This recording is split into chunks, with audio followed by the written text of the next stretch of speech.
गुरु तुम हो ज्ञानी ज्ञान के दाता, मुनि गुरुवर को करके प्रणाम गाऊं मैं, ध्याऊं मैं सुबह शाम।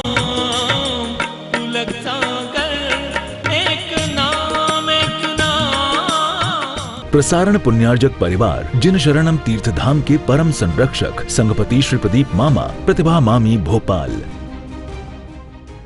प्यारी प्यारी भव्यात्माओं,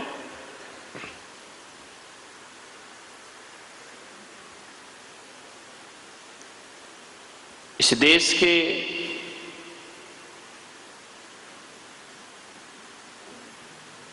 एक महान संत ने, एक महान कवि ने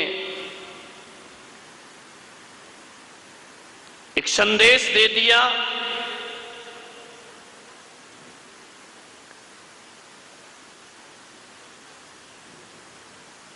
तुलसी मीठे वचन ते सुख उपजत चहु और, वशीकरण एक मंत्र है तज दे वचन कठोर। दुनिया का कोई वशीकरण मंत्र इस धरती पर यदि है तो वह है मीठे वचन। ध्यान रखिए, मीठी वाणी से बड़ा सा वशीकरण दूसरा मंत्र दुनिया में हो ही नहीं सकता है। कितना भी मंत्र कर लो, तांत्रिक विद्याएं कर लो, कितना भी ज्योतिष कर लो, कितने भी जादू टोना कर लो, आदमी बस में नहीं होता है। लेकिन मैं कहता हूं कि आदमी यदि मीठा बोलना शुरू कर ले तो सारी दुनिया उसके बस में हो जाया करती है। मीठा बोलिए। आदमी बोलता बहुत, इतना बोलता, इतना बोलता, इतना बोलता है। ये तो भगवान जाने मैं कौन सा पुण्य करके आया हूं कि मेरी सभा में तुम घंटा भर शांत बैठते हो। किस्मत कोई पुण्य किया होगा मैंने, नहीं तो आदमी तो इतना बोलता है। दिन में बोले तो बोले, कुछ लोग तो ऐसे हैं जो रात में भी बोलते हैं और रात में बोले तो भी चल जाए। कुछ तो ऐसे हैं जो नींद में भी बोला करते हैं, रात को नींद में भी बड़बड़ाया करते हैं। उनको होश ही नहीं रहता हम क्या बोल रहे हैं क्या नहीं बोल रहे हैं। मान्यवर बहुत बोलता है आज। और महिलाओं का तो जय हो पंचम काल की। कहा जाता है जहां दो महिलाएं बैठ जाएं वहां शांत नहीं रह सकती हैं। इसलिए मैं कह रहा हूं मेरी किस्मत है कि 1000 महिलाएं भी शांत बैठी नहीं है। ध्यान रखिए, बोलते ही रहते हैं आदमी। अरे बोलना एक कला है, बोलना एक साधना है, बोलना एक तपस्या हुआ करती है। ऐसा नहीं कि जो मुंह में आया वो बोल दिया। महिलाएं बहुत बोलती हैं, इतना बोलती हैं, इतनी यहाँ की महिलाओं की बात नहीं कर रहा, बंबई वाली महिलाएं इतना बोल, यहाँ की तो बिल्कुल चुप रहती हैं, बिल्कुल सीधी सादी हैं, जलेबी की तरह। ध्यान रखिए, इतना बोलते हैं, इतना बोलता है आदमी, इतना बोलता है कि जिंदगी भर बोलता है लेकिन उसे बोलना नहीं आता है। ध्यान रखना, कुछ भी बोल देने को बोलना नहीं कहा जाता है।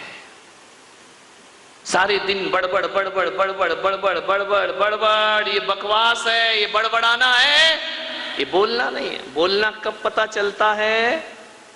महिलाएं बहुत बोलती है ना। अभी मैं किसी महिला को खड़ा कर दूं कि आओ आके माइक में बोलो, ध्यान रखना। यूं तो दिन भर बोलेंगे लेकिन माइक में बोलने में तो पसीना आ जाते हैं, माइक में बोलने में घबराहट पैदा। हर कोई माइक पे नहीं बोल सकता है। माइक में 10 मिनट बोलना भी बहुत कठिन है। और यूं तो आप दिन भर बोलते रहो, उस बोलने की कोई कीमत। क्योंकि जब माइक में बोलता है आदमी तो उसे शब्द संभाल संभाल के बोलना पड़ते हैं, बड़े अच्छे शब्दों का प्रयोग करना पड़ता है। उसे बोलने के पहले थोड़ा सा सोचना पड़ता है, क्योंकि हजारों लोगों के बीच में बोलना है, हकीकत में वही बोलना है। ध्यान रखिए, बोलना सीखो। बोलना नहीं आता अभी, ध्यान रखना। आदमी पैदा होता है और देखना सीख जाता है, आदमी पैदा होता है सुनना सीख जाता है, आदमी पैदा होता है रोना सीख जाता है। ध्यान रखना, आदमी पैदा हो जाता है वह सब कुछ सांस लेना सीख जाता है, लेकिन एक बात ध्यान रखना, बोलना आदमी पैदा होते ही नहीं सीखता है। कितने महीने बाद बोलता बच्चा, कितने साल बाद? अरे बोलो ना भाई, तुम, मैंने कोई बच्चे पाले हैं क्या? कितने कितने दिन में बोलता है बच्चा? 1 साल। तुम बताओ रे भाई, कितने दिन में बोलते हो? ये क्या बोले, जब से बीबी आई है बोलना ही बंद हो गया हमारा। ध्यान रखना, कोई बात। आदमी 1 साल में 1.5 साल में बोलना सीखता है। ध्यान रखना, देखना तुरंत सीख जाता है, सुनना तुरंत सीख जाता है, रोना तुरंत सीख जाता है पैदा होते, लेकिन बोलना नहीं सीख पाता है। बोलना सीखने के लिए 1.5 साल लगता है बच्चे को, क्या बोलना है और क्या नहीं बोलना है। इसका मतलब है आदमी जन्म के साथ वाणी को लेकर नहीं आता है, जन्म के साथ वचनों को लेकर नहीं आता है, जन्म के साथ आदमी भाषा को लेकर के नहीं आया करता है। उसे ये बोलना सीखने के लिए 1.5 साल लग जाया करते हैं। एक बात याद रखना, बच्चा वही बोलेगा जो घर में बोला जाएगा। ध्यान रखिए, इंग्लिश सीखने के लिए ग्रामर पढ़ना पड़ती है, ट्यूशन लगाना पड़ती है। मराठी सीखने के लिए कोई ग्रामर की जरूरत नहीं पड़ा करती है, कोई ट्यूशन की जरूरत नहीं पड़ा करती है, क्योंकि आपकी वह भाषा है। बच्चा मराठी जल्दी सीख जाता है, बच्चा हिंदी जल्दी सीख जाता है, लेकिन दूसरी भाषा सीखने के लिए उसे प्रयास करना पड़ता है। मैं 1 महीना हो गया इस मुझे महाराष्ट्र में, अभी तक मुझे मराठी नहीं आई। ध्यान रखना, हिंदी आती है, मराठी के लिए बड़ा सीखना पड़ता है। मैं, तुम्हारे लिए मेहनत नहीं, मेरे लिए मेहनत है, तुम्हारे लिए हिंदी मेहनत है। अब तुम क्या मराठी में बोलते, मेरे तो पल्ले कुछ पड़ता ही नहीं है, बस बोल। लेकिन एक बात जरूर कहूंगा, दुनिया की बहुत सी भाषाएं मैंने सुनी है विहार करते हुए, पूरे नगर में विचरण करते हुए, लेकिन जितनी मीठी भाषा मराठी मुझे लगी है, उतनी मीठी भाषा मुझे कोई दूसरी अनुभव में, बड़ा मीठा बोल, इतना मीठा, इतना मीठा। आज मैं कमरे में बैठा था, महिलाएं बैठी हुई थी, मैंने कहा कि मराठी लोग बोलते बहुत मीठा है, इतना मीठा बोलते, इतना मीठा बोलते हैं। बाजू में पति बैठा था, बोले महाराज ये यही मीठा बोलती हैं, घर में तो तीखा तीखा बोलती। ध्यान रखना, मैंने कहा मेरे सामने क्यों बोलती है मीठा? बोले इसलिए कि एक सांप भी जो होता है ना, वो बिल में जाते समय सीधा हो जाया करता है, कितना भी टेढ़ा चले लेकिन बिल में तो प्रवेश वैसे ही। मैंने कहा क्या समझ रखा है, मेरा कमरा कोई सांप का बिल है क्या? बोले नहीं, पहले नहीं था, जब से आदि राज आने लगा। समझ गए क्या? ऐसी बातें आपको डायरेक्ट समझ में आती है। मान मीठा बोलो, कम बोलो, कम बोलो, बहुत कम बोलो। भगवान महावीर ने कहा है बिना बोले चल जाए तो बहुत अच्छी बात। ध्यान रखना, बिना बोले चल जाए तो इससे अच्छा कोई जीवन ही नहीं हुआ करता है, इससे अच्छी कोई जिंदगी नहीं हुआ करती है। हमारे महाराज यहाँ पर बैठे वयोवृद्ध हैं, बुजुर्ग हैं, कभी बोलते नहीं है। ध्यान रख, कितना भी 4-5 साल से मेरे साथ, कभी कुछ नहीं बोलना, अपनी साधना में लीन है, अपने आप के स्वाध्याय में लगे रहते हैं, पढ़ने में लगे रहते हैं, जाप में लगे रहते हैं। यदि मैं उनसे कहूं कि महाराज 10 मिनट प्रवचन, नहीं आप करो, आप। मैंने कहा महाराज आप क्यों नहीं करते हो प्रवचन? बोले मैं नहीं करूंगा, आप प्रवचन करो। मैंने कहा क्यों? बोले इसलिए कि जब हम जवान थे तो हमने बच्चों को खिलाया था, अब हम बूढ़े हो गए, तुम कमाओ हम खाएंगे। बच्चों का काम ही कि बुजुर्गों को बिठा के खिलाओ सब। बोले मुझे कोई मेहनत तुम करो, मजे हम लेंगे। ध्यान रखिए, विचार करना है आपको। मीठा बोलो, बहुत कम बोलो, काम का बोलो। आदमी काम का नहीं बोलता है, बोलता तो बहुत है, इतना बोलता है, लेकिन काम का एक भी नहीं बोला करता है। आपसे मैं निवेदन करता हूं कि जिंदगी में 99% बातें ऐसी होती हैं जिनका जवाब देना कोई जरूरी नहीं हुआ करता है, लेकिन आदमी फालतू की बातों का जवाब देते रहता है, बेवजह बोलते रहता है। नहीं भाई, जरूरी है। महावीर भगवान ने कहा है बिना बोले काम चल जाए तो बहुत अच्छा है, ना चले। पहले तो बोला कि वचन गुप्ती रखो, बोलो ही मत। फिर बोले यदि नहीं चलता है काम तो भाषा समिति को अपनाओ, हित मित प्रिय वचन बोलो, ऐसे वचन बोलो जो हितकारी हो, मीठे हो और सुनने वाले को अच्छे लगते हो। ध्यान, भाषा समिति साधु के लिए बोला है, भाषा समिति से बोला करो। ध्यान रखिए, साधु जब भी बोलता है शब्दों को संभाल के बोलता है। संत जब भी बोलेगा भाषा समिति से बोलेगा, मीठा बोलेगा, प्रिय बोलेगा, वो महावीर की नजरों में साधु है। और जो अनर्गल बोला करता है, साधु का भेष रख के भी जो अपनी भाषाओं की मर्यादा को नहीं रखता है, महावीर की नजरों में वो संत होने के लायक नहीं। मीठा मीठा बोलो, अच्छा बोलो। ये जो भीड़ बढ़ते जा रही है रोज रोज, ये अच्छे पंडाल के लिए नहीं बढ़ रही है।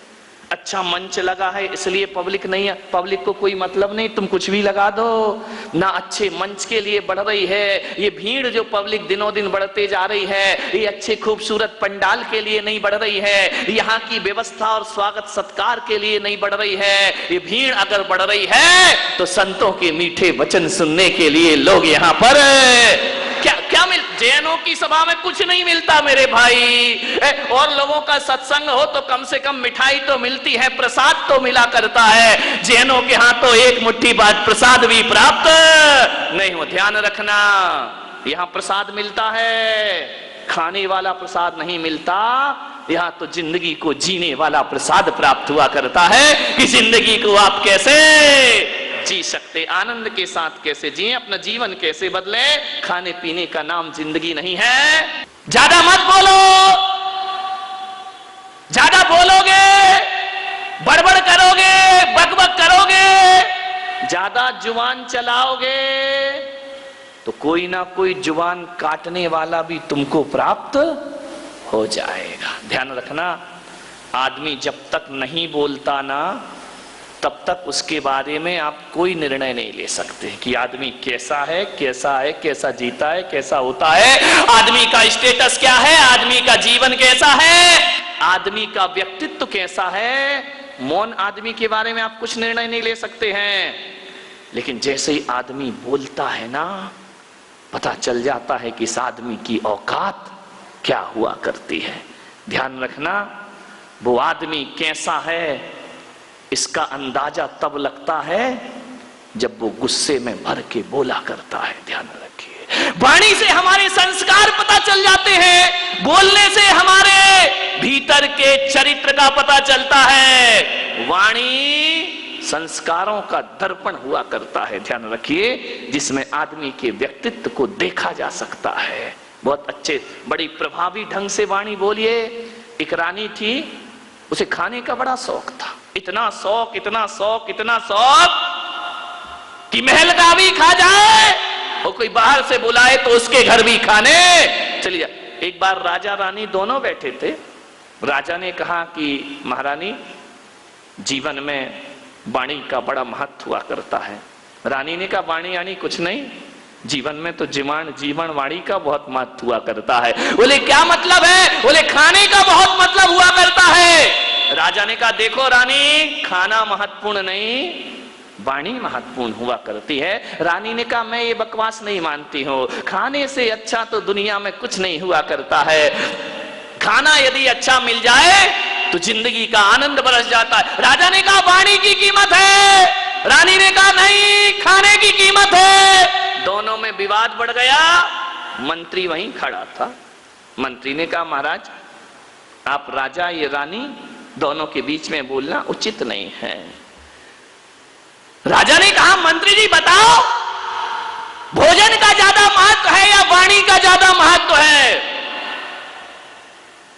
मंत्री ने कहा, महाराज, ये फैसला तो रानी ही करेगी, मैं क्या बोल सकता हूं। बोले नहीं नहीं, बताइए, वाणी कीमती होती है या भोजन कीमती होता है? मंत्री ने कहा, 24 घंटे की मोहलत दे दो, कल महारानी का भोजन मेरे महल में होगा। रानी ने कहा, भोजन होगा? बोले हाँ। अरे रानी ने कहा, मंत्री जी ढंग से बनाना, तुम्हारे यहाँ पहली बार तो मैं जीवन करने आ रही हूँ, पहली बार तो भोजन करने आ रही हो, जरा अच्छा भोजन। अरे बोले महारानी, ऐसा भोजन बनेगा, ऐसा भोजन बनेगा कि बड़े बड़े राजाओं के यहाँ भी ऐसा भोजन रानी ने कहा मैं आऊंगी, पक्का आऊंगी। भोजन सुन के तो रानी फोन तैयार हो जाती थी। मंत्री ने बुलाया, 56 भोग बनाए, रसगुल्ला, गुलाब जामुन, चमचम, जलेबी, पानी पूरी। कौन बोला हमारे मुंह में पानी आ रहा महाराज? अभी खा लेना घर जाके, शांति रखो। हर तरह का आइटम बनाया, इंडियन भोजन बना, चाइनीज बना, अमेरिकन बना। अरे रानी ने कहा इतना सारा, बोले मजा आ गया, इतनी मिठाइयां, इतना भोजन, इतना बना के रखे आइटम।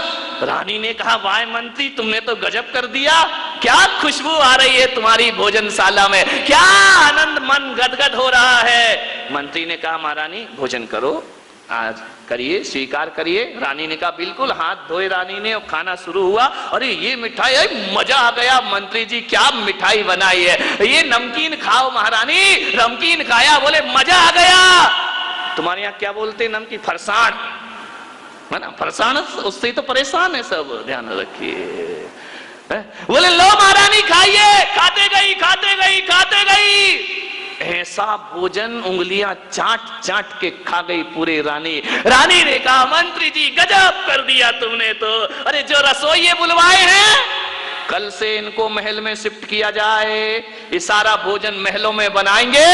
ऐसा भोजन तो मैंने अपनी जिंदगी में कभी किया नहीं। मंत्री ने कहा रानी जी और लीजिए। बोले नहीं नहीं बस अब तो पेट भर गया। बोले नहीं नहीं थोड़ा और ले लीजिए, कल का कोई भरोसा नहीं। परोसा और दिया और दिया, रानी खाते गई, खाते गई। मंत्री ने आखिरी में पूछा महारानी भोजन कैसा लगा? अरे मंत्री क्या बात करते हो, अपने गले का हार निकाला, 9 लाख का हार मंत्री के हाथ में रख दिया। आज तो जिंदगी की बहारें आ गई, क्या भोजन कराया तुमने। मैं रानी जी थोड़ा सा और ले लो। अरे नहीं नहीं बस अब तो फुल हो गया। अरे रानी और ले लो, इतना सा। बोले भोजन तो बड़ा स्वादिष्ट है यार तेरा, लेकिन मैं करूं क्या, मेरा पेट बहुत छोटा है। अरे बोले रानी जी एक तो और ले लीजिए। जबरदस्ती उसने चमचम रसमलाई, बोले एक ले लीजिए, लास्ट में एक। रानी बोली अब नहीं, अब नहीं। मंत्री बोला खा लो रानी, कभी अपने बाप के घर में ऐसा भोजन खाया है तुमने? रानी ने कहा कि बाप के घर में? फेंक दी थाली, अपनी औकात में रहे मंत्री। प्रसारण पुण्यार्जक परिवार जिन शरणम तीर्थधाम के परम संरक्षक संघपति श्री प्रदीप मामा, प्रतिभा मामी भोपाल।